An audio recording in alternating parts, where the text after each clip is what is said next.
Okay, all set. Good afternoon, everyone. My name is Scott Coffen-Smout. I'm in the Oceans and Coastal Management Division here at BIO.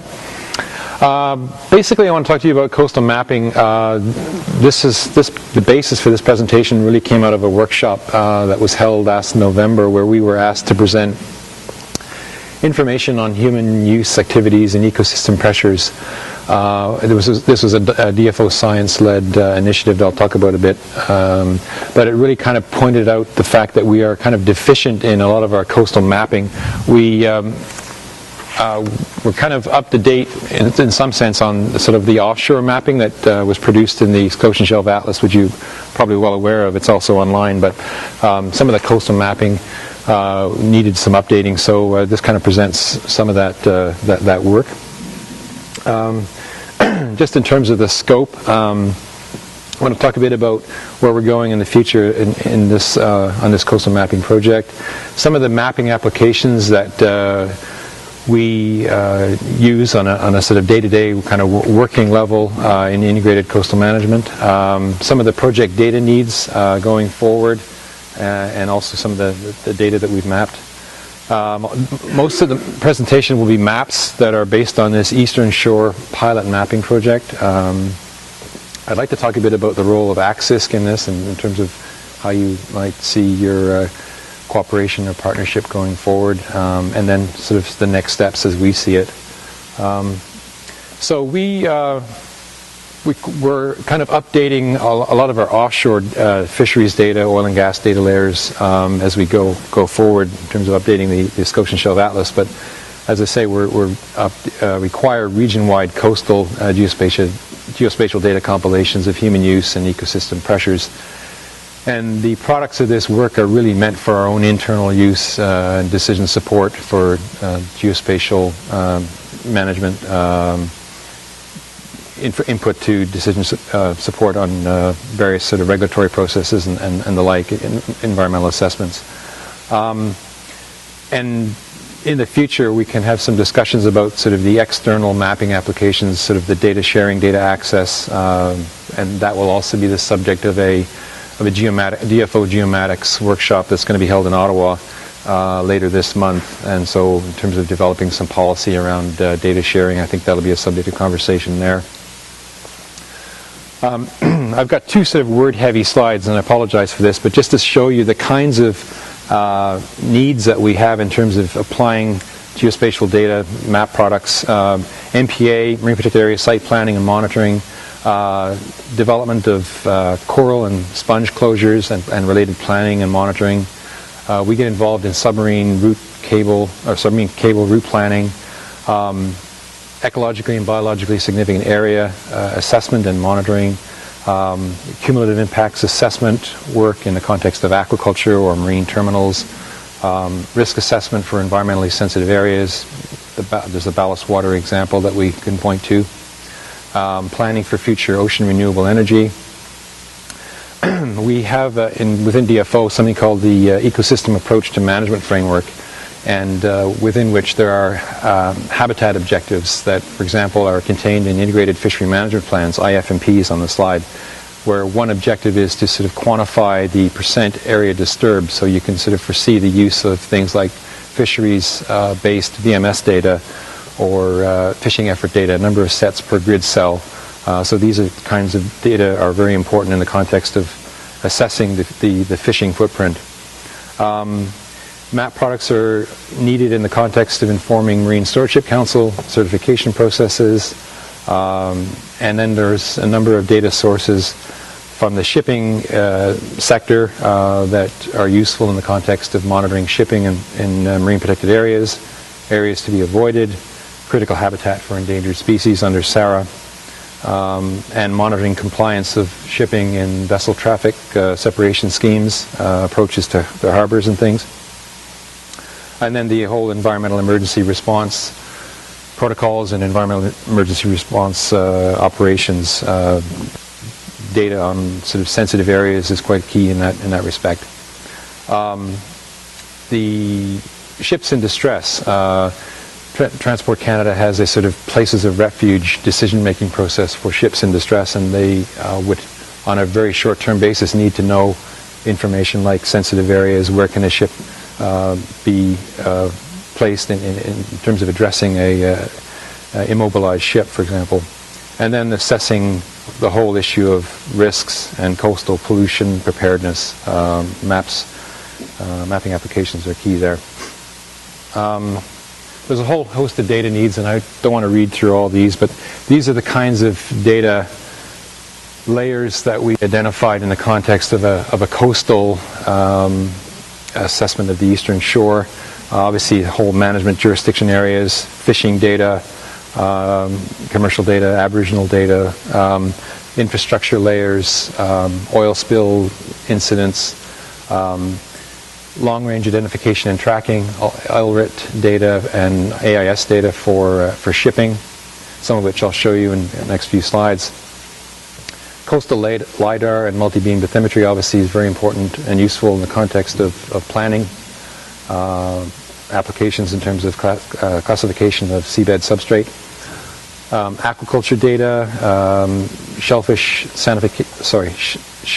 sanitation program classification areas and sanitary sites data, point and non-point pollution sources, wastewater, historic gold tailing sites, EBSAs, areas of significant conservation value, those kinds of things, land use mapping, tourism, on and on, coastal property valuations. So you can see it, the list is quite extensive, and you may think of other data layers that we haven't captured here. So I'd be interested to come back to this slide perhaps, and we can talk about how ACZISC might be interested in identifying other data sources or developing partnerships around data product development or map product development. So the Eastern Shore Coastal Mapping pilot exercise that I referred to it was an ongoing process where science is taking the lead to apply a sort of cumulative impacts assessment approach in the coastal area along the Eastern Shore. And so the area that we're going to be looking at is from Owl's Head to St. Mary's River estuary, where we essentially went out and tried to compile as much human use and ecosystem pressure data as we could within 3 weeks. And Dan Shervill, who's sitting at the back there, helped us produce some of these maps that I'm going to show you. So this is part of an ongoing process. Tim is involved as well. But the purpose was really, there were 3 aquaculture sites that were proposed, and so rather than taking a sort of single sector approach to assessing aquaculture separate from everything else, the science decided that we would take a broader ecosystem approach, looking at cumulative impacts assessment. So that's the origin of this work. So just to show you some fishing activity, this is a composite map of fixed bottom gear. It's an effort map essentially, number of sets, gear sets for bottom long line, trap gear, and excluding inshore lobster, of course, for which we do not have geographic coordinates, and gill net. So it just shows you the kind of the sort of the range of fishing in this area. These data are quantile classifications, so you can see that there's very little activity close to shore. The classification is based on a region-wide view. So the high classes, class 5 cells or grids are in other parts of the region. Another fisheries map, effort for scallop drags. This is a composite as well, 2005-2009. There's minimal activity in this area from Owl's Head to St. Mary's River estuary.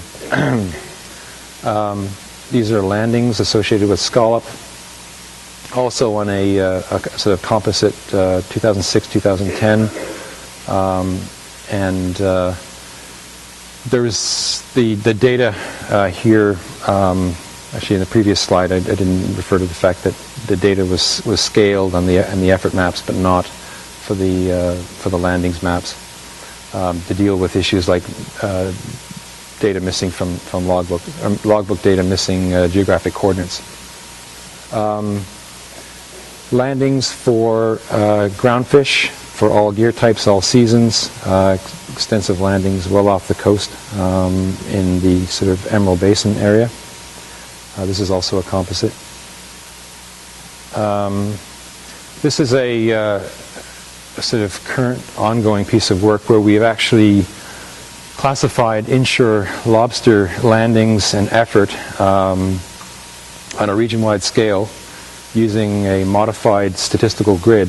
Some of you may be familiar with the lobster fishing areas and may have seen this grid before, but in LFA 34 through 38, which is Southwest Nova through Bay of Fundy, there's a 10-minute grid square framework, and there's a sort of non-uniform statistical grid in the rest of the province up to Cape Breton. So we've quantified or classified the lobster catch and also effort in terms of trap hauls and days fished.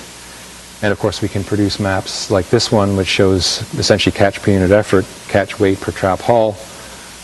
We can also standardize the catch by area because the grids are not uniform, and also similarly standardize the effort by area as well. So zooming in on our study area using the same data, again this is the Eastern Shore, you can see the types of information that can be shown. Here we have catch weight in pounds for each statistical grid along the Eastern Shore. And the actual values are inserted in the middle of each grid. And similarly, we can show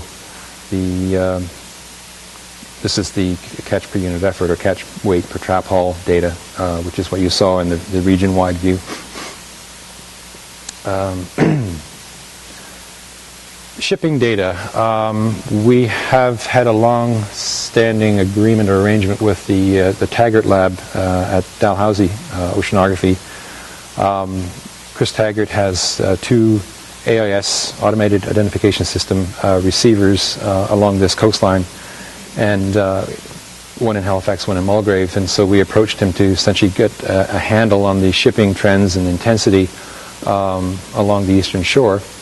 And what you're seeing here is a map of 1 year of shipping track lines from October 2011 to October 2012. And AIS data or AIS transponders rather, are required on ships over 300 gross tons on international voyages, all passenger vessels regardless of size, and domestic cargo ships over 500 gross tonnage. So you can see the sort of proximity of the shipping activity in relation to the coastline, where there are a lot of offshore islands. This is the same data basically that's been analyzed using a 0.6 nautical mile or 0.01 degree grid over the same time period. The scale, I don't know how well you can see that up there, but it's a log base 2 scale. So the yellow, the darkest, or the sort of most intense color there is about 256 vessels per grid cell, if you will, in that area. And I also threw in this is obviously not the Eastern Shore, but similar data was used in the context of assessing shipping around the St. Anne's Bank area of interest for marine protected area. This is also work from through Chris Taggart's lab. Another source of information from the same data relates to vessel speed, quite important in the context of vessel transits in areas that are used by marine mammals. So you can see the range of vessel speed in knots from 5 to 23 knots, 24 knots. The data can be, because the data specifies the vessel type, we can sort of filter out so-called high-risk